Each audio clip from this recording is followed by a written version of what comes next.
is Josh Lefkowitz. Welcome home from Brooklyn, New York, to the stage in Ferndale. So my niece actually went to Jewish overnight camp for the first time this past summer. And we were talking before she left. We were Skyping. They live in Virginia and I live in New York. We were Skyping before she went, and I said, "Oh my God, are you so excited to go to camp?" And she said, "Yeah, and just so you know, I'm not planning to wear my bathing suit for the full 3 weeks of camp." So the story here goes, or so I'm told, that I came home from Camp Tamarack my first summer, from Brighton, from Dorm 4, and my mom is going through the duffel bag complete with my last name on it, Lefkowitz, spelled out in big block letters, purchased from the Husky Boys on Orchard Lake Road. And she's taking out all of the clothes, and she takes out a whole stack of unused underwear. Not a single pair of underwear has been worn. And she turns to me and says, "Why is all of your underwear clean?" And apparently I shrugged and replied, "I just wore my bathing suit the whole time." And then I turned around and ran outside, probably head first into the trunk of a tree. Because I don't know, who does that? I don't know, who goes to camp on the first day and wears his bathing suit down to the beach and then says, "You know what? I'm gonna work with this. This is gonna work just fine." My thinking as I was probably embarrassed to change in front of the other campers, and I'm grateful that my counselor, Danny Manning, never said anything about it, and neither did the other campers, not to my face. But I loved camp that first year. I remember I got put on one of those green Tamarack buses and sent off to Brighton, and I felt like my whole world just tilted on its axis. It's when going to camp is when I first learned about camp time. Camp time is very different from regular time. Regular time is what we all know, what we all live every day. Regular time is, you wake up and you make breakfast and then you go to work and you come home and you have dinner and you watch Netflix and you wait for death. That's regular time.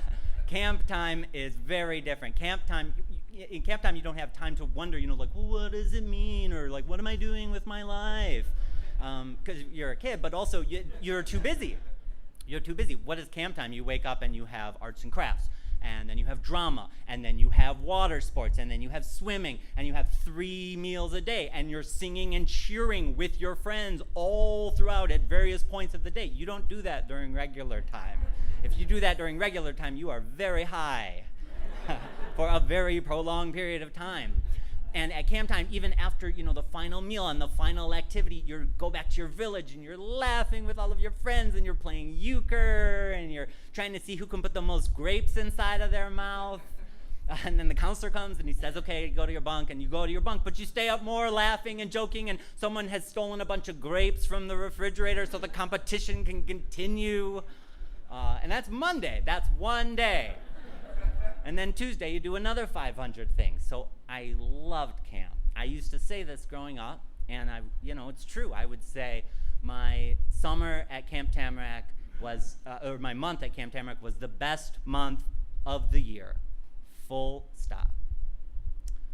So I kept going back. I went back to senior side, DeRoy, Levison, and Pioneer. and then specialty. And I remember for specialty, you had to choose, what's your specialty going to be? And for me, I was debating between sports and drama. Drama, because I had actually learned at camp that I loved performing. 2 years before, I had played Seymour in the all-camp production of Little Shop of Horrors. And the girls in the cast had spiked up my hair in the back with little alfalfa sprout. And I learned that I loved it, which is a seemingly innocuous decision that ended up profoundly impacting my life to this day. And I'm bringing that up because we think that we are sending our kids off to camp to, have a good time and to give us a break around the house. And this is true, but we are also sending them off to discover themselves. So I ended up choosing sports so that I could play basketball with my friends. But if I'm being honest, my real specialty was falling in love. And that's probably still true to this day. Back then, I was in love with a little Jewish girl from Northern Virginia named Lindsay Firestone, who was actually a twin with her sister Alana. I mean, you couldn't even tell them apart at times, but for me, for whatever reason, it was just Lindsay Firestone. I would go find her at the beach or sit next to her during Havdalah services, and I would say, "Oh man, you are just so great, Lindsay Firestone." And she would reply, "I'm Alana." And I would say, "Okay. Well, you're also great, Alana." But then I would go off to find Lindsay. And my friends at camp, they would tease me about this because we'd come back every year and I was just Lindsay Firestone. And my camp friends, they would say, "What is with you and this girl? There are so many other girls in the village, so many girls in the other villages. Why is it always just this one girl?" But I don't know. I would say, you know what? There's only one sun, and there's only one moon, and there's only one Lindsay Firestone. I know. And okay, and even in the last year, right before specialty, I was thinking to myself, this is it. This is my last year as a camper. I am going to tell her how I feel, that yes, we are friends, but we could be more than that. And I'm going to let her know how I feel, and then she's going to say, "I feel the same way." And we're going to kiss and then get married the next year at the age of 15. And I remember we're going out to the Detroit Metro Airport. I am with my family friends, Dina and Stuart Lockman, who are friends with the Firestones of Virginia. This is Jewish geography at its finest. And we're driving out to the airport to pick up the Firestone girls. And I'm watching the billboards on the side of the highway as we're nearing the airport. This is true. I just want to mention, this is 100% true. I am watching the billboards as we are nearing the airport. And the last billboard that I see before we turn off to go to the Detroit Metro Airport is for a tire company. It has a picture of a race car, and it says, "Firestone, the legend returns." And I was like, this is definitely happening. But it didn't. Not the way that I wanted. I mean, I tried. I did try on the last night of camp. And then everyone's crying and, singing, "I'm leaving on a Tamarack bus. I don't know when you'll be back with us." And, hugging and giving each other tattoos with Sharpies. And I go up to Lindsay Firestone and I grab her and I say, "I need to talk to you." And I take her aside and I say, "Look, I know that we are friends, but I actually love you." And she said, "Lefty, you are so special to me." And I said, "Yeah, but you didn't say the thing that I said." And she said, "Yeah." And I said, "So, do I get to touch your boob now, or how does this work?" Okay, so there's one more story that I want to tell. And I know that I am already probably over my allotted time, but if I'm being honest, I honestly believe I could talk about Camp Tamarack for an hour without intermission. I mean, it's like, even my sister had come through New York a couple months ago, and I don't know, we were out for dinner, and somehow the prayer at the end of the meal came up, and I turned to her and I go, "Oh, say shalom b'mama huya, say shalom aleluya kol Yisrael b'meru amen amen." I was like muscle memory, Camp is in my blood. Camp Tamarack is a part of me. So this is the last little story that I want to tell, and I don't really tell this very often. I don't talk about it. No reason, but even though I don't talk about it a lot, I keep it very close. Right in the center of my chest. So after that first year at Brighton, at Dorm 4, the year of the bathing suit, that first year, my counselor was a guy I mentioned. His name was Danny Manning. And Danny Manning was just the the greatest guy. I mean, he made me feel so special. And I assume now, in retrospect, that he did that for all of the campers. But back then, I didn't know, and it didn't matter. I would get my friends. I would find my crew over time as I kept going back, the guys that I would hang out with and play ball with, and even still be friends with later on, Andrew and Garrett Field and Dan Honig, and I know this name means a lot to people in this room, Jeff Gray. I balled with that guy. I listened to Fish and Radiohead with that guy. Those, my people. But I didn't have those friends yet that first year. I hadn't found my friends because I hadn't really found myself. It didn't matter because I had Danny Manning. He was the coolest guy. He was like an older brother, but without any baggage. So after the first summer, the year of the bathing suit, there's Rosh Hashanah, right, in the fall. And Rosh Hashanah, you know how this is. Even if you don't go to synagogue for the whole rest of the year, you at least go to Rosh Hashanah. You at least make an appearance and you say, hello, Rabbi, hello, God. Yes, I'm still alive. Yes, I'm still Jewish. So it's packed. It's Shar Tzedek. Parking lot's full, cars spilling out onto the grass. Cars are spilling out onto the road leading up to, just cars everywhere. Very Detroit.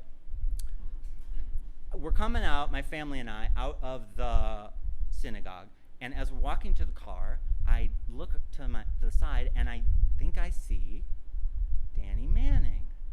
And he's with a girl, I don't know who it is, maybe a girlfriend. In my mind, he's probably with some Israeli supermodel or something, because it's Danny Manning. So I don't say anything at first. And then we get in the car, and as we're elbowing through this traffic to try and pull out of Shar Tzedek, I speak up from the back seat and I say, Dad, I think I saw my counselor. My dad turns around and is like, Danny Manning? You have to assume it's been camp is in the summer, this is the fall, so it's been at least 6 weeks of me just walking around saying, oh, and then Danny Manning said this, and then Danny Manning did that. He's like a celebrity in my house. And I'm like, yeah, no, I think I did. So we pull out of Shar Tzedek, and we're getting onto that road, and it's just bumper to bumper. The cars aren't moving. And all of a sudden, my dad unbuckles his seatbelt, jumps out of the car, and runs up to the black car in front of us. And we're all sitting up in our seats. We can't, hear anything, but we see my dad knock on the window, and he's like,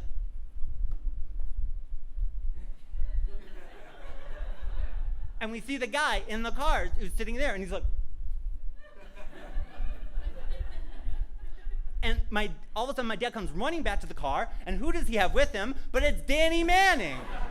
And I'm sitting in the back seat, the car window is open, I'm reaching my hand out the car window, and I'm like, Danny! And Danny Manning reaches his hand through the window like a Jewish Sistine Chapel moment, and he grabs my hand, and he goes, Lefty! And I am over the moon. I cannot believe it. So I'm like, hey, Danny. And he's like, hey, what's up, Lefty? And I'm like, Danny. And my mom is sitting up front. She's like, why did you let him wear a bathing suit for 3 weeks? And I'm like, Danny. And then he's got to run back to his car because the traffic is starting. It is the best moment of my life. You could have told me Isaiah Thomas was in the car behind us, and it would not have made a difference. I would have just been looking forward, thinking, Danny Manning. So I told you that I don't tell this, but that I keep it really close, that story. And now I'm going to tell you why. That was 25 years ago, right? Something like that. And I am now an adult, and I have adult relationships, both romantic and platonic, girlfriend and parents and my own friends, coworkers. But I am pretty sure that somewhere inside of me, this adult person, there is still living that little 10-year-old boy who is just, wide-eyed and hopeful and sweet. And I'm pretty sure that I am not the only one. I think that all of us have inside of us a little version of ourselves, a little 10-year-old boy or girl version of ourselves who is just hopeful and naive and kind. And when you're talking to someone now, your spouse or your friend or your coworker, and when you're talking to them and you are really, really listening to them, like really plugged in, you can almost hear it. The little 10-year-old version of that person who is trying, who is reaching through the window of adulthood and just desperately wants to be seen and heard and made to feel so special. I do not always succeed, but I do try to be like Danny Manning, to come running, to see them reaching out, and to reach right back. Thank you.